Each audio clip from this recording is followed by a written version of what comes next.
Welcome back to the workshop, guys. So it's been a month or so since I posted a video, and that was on the Homelight AP125 water pump restoration. I'm putting that project on hold because my car is taking priority.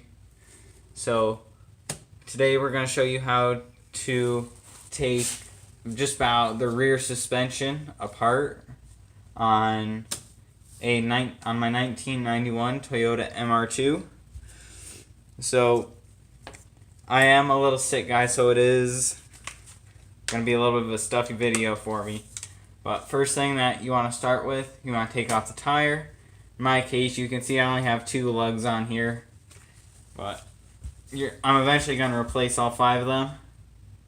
So on this car specifically, it's a 21. Most MR2s are 21. I prefer an impact,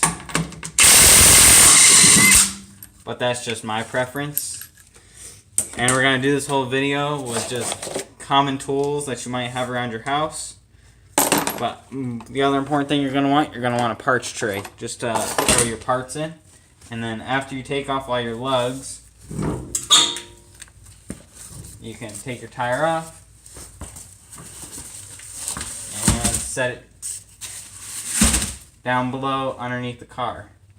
So here you guys can see I have no brake caliper on, and it's been like this for a while, but I'm building this car from, I'm going to strip everything down, which will be a whole video series, and then rebuilding it will be another series. So to take off the caliper bracket, there are 2 bolts here in the back, and I believe they are 17mm bolts, but I'm just going to pull them off my other car, so that works out. And then here you guys can obviously see my rotor is stuck on here, like it's not budging at all. So a good thing to use is a lubricant. I choose PB Blaster. I just coat every one of the holes between the studs. I cover each stud, and then those 2 holes right there. And then make sure you have your cardboard so that way it catches any dripping fluid. And then I use a rubber mallet and I just tap the rotor, and it pops right off, and you guys could hear a lot of rust falling off this car, but it's what I've got to work with. So now that you have that rotor off, you can see that the PB Blaster did a fantastic job of penetrating between the hub and the rotor. So next thing that we're going to do is we're going to disconnect this. There's a bolt all the way back there from the main control arm right there. We're going to take that out next, and that's a 19mm socket. And once again, I am using an impact just to make my life easier. So you can get your impact in here.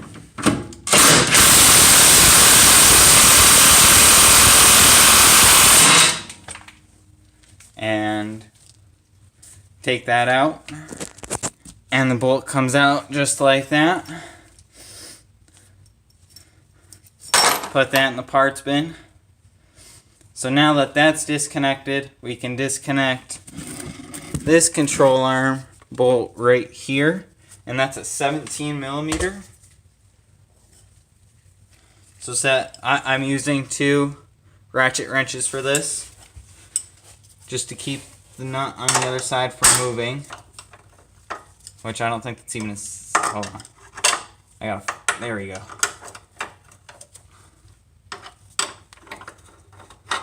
And of course, not the right size.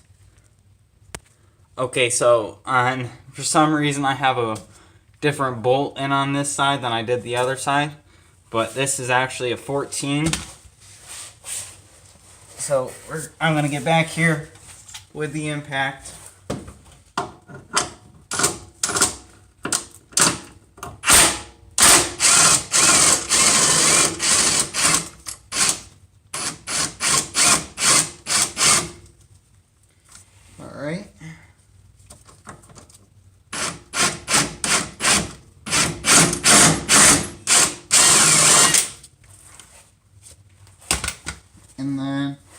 that comes off just like this. Okay, so now that this bolt is out, I will use the rubber mallet again if I need to, but this should just pop right down or out and in, but this is seized right in there, of course. Just use the rubber mallet, tap it right out, and I don't know if you guys saw that, which I don't think you did, but this part of the control arm also popped out when I dropped that down. So now we only have one thing holding in this hub, and that is the strut, which will get you back out here. So move the e-brake cable out of the way somewhere, maybe. Alright. So here we have 19mm bolt and nut on the top, and a 17 on the bottom in this case. Not the right hardware, obviously, but in this case these are also not very tight. And if you guys drop any parts, make sure you pick them up immediately, or else you may never find them again in risk of hazardness. So then now I'm going to take my 19. Alright, so with a 19 on the impact on one side, a 19mm wrench on the other, that nut will come right off, and then you can just push the bolt right out. And if not, you can always throw a little bit of your lubricant in there and get it out that way, which looks like I'm going to have to do.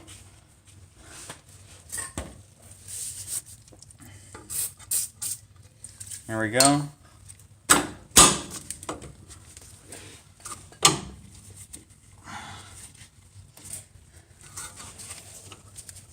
And yes, I did tear my glove.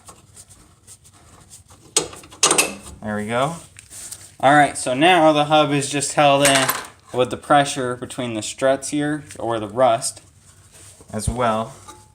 I just gotta be careful where I grab, because I don't know what's on the car. Oh, wait, actually, I'm wrong, because MR2 noob here, I forgot to disconnect the alignment. This is also a 17mm, so get a ratchet on one side, and that's not budging. So, lubricant again.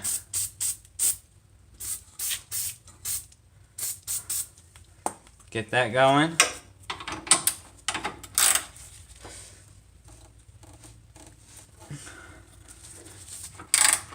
Might have to get a impact on the 17, or 17 on the impact, and we don't. Or maybe we still do. But this is definitely a tight bolt to get off.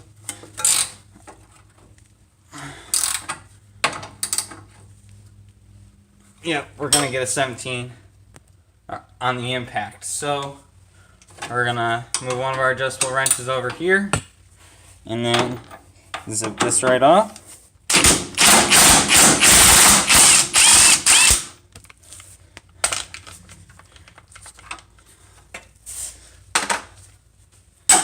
And that bolt will just pop right out. And now there's nothing left holding in the suspension.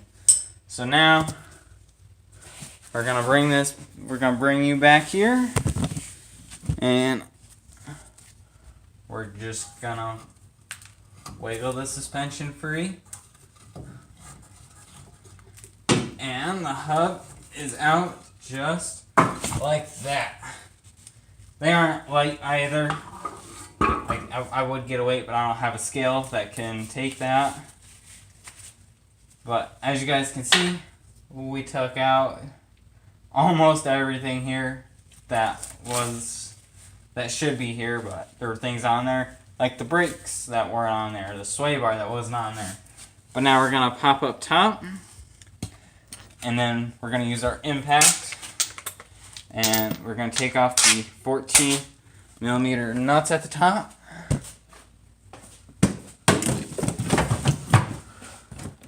Yes, it's a messy car. If you guys saw the trunk. You guys might fall. I don't know yet. But I do only have one bolt holding this in. Make sure to have something supporting the strut on the bottom.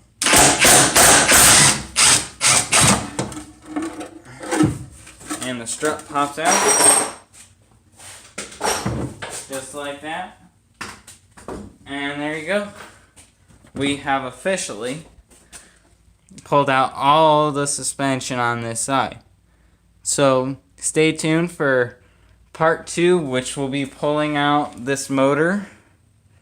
So that'll be next video here within a few days. So thank you guys for watching. Thank you guys for coming back to the workshop after a month. And I hope you guys have a good day, and I will catch you in the next episode of pulling this motor.